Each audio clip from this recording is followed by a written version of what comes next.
Overseas and UN Security Council members have condemned the loss of civilian lives in Syria as government troops backed by Russian air power attack the final rebel-held stronghold of Idlib. Syria's army launched ground operations this week, jeopardising a ceasefire deal reached last year. More than 150,000 people have fled the region in the country's northwest. What's happening in this forgotten province of northwest Syria represents a huge escalation. A haze of smoke rising from the ground, marking a fresh wave of bombings. Syrian regime forces, emboldened and protected by Russian air cover, are widening their offensive.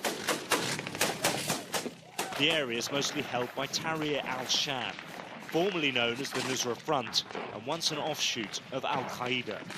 Last year, a deal between Russia and Turkey created a demilitarized zone from which the jihadists were meant to retreat. But the Kremlin claims that's not happened, which is why we're now seeing Moscow's war machine kicking up a gear. Damascus sees this as an opportunity to recover more territory. President Assad indicating he'll pay the price in spilt blood to regain every inch of Syrian soil. The bodies of dead militants lie in the areas that have now been taken back. And anyone who's witnessed the brutality of the Assad regime will not doubt its intent. Deadly barrel bombs are being dropped over this area, causing huge numbers to flee. Many of these people are already refugees of the Syrian conflict, and now they're being displaced again. We ran away from bombing. It's destroyed everything. We're sowing to make a shelter under the trees. We're 6 families and don't have anywhere to go, and no one is helping us. At least 50 villages have been under the shelling and aerial bombardment.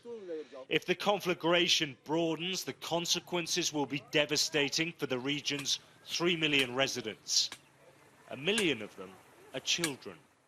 We condemn the loss of innocent civilian lives, and we are alarmed by the displacement of over 150,000 persons, as well as the targeting of population centers and civilian infrastructure, including hospitals and schools. This offensive may be limited at the moment, but the danger of escalation is very real and would represent a major challenge to the international community. The UN is trying to calm the fighting through diplomatic channels, but the warnings have so far been ignored. Alex Rossi, Sky News.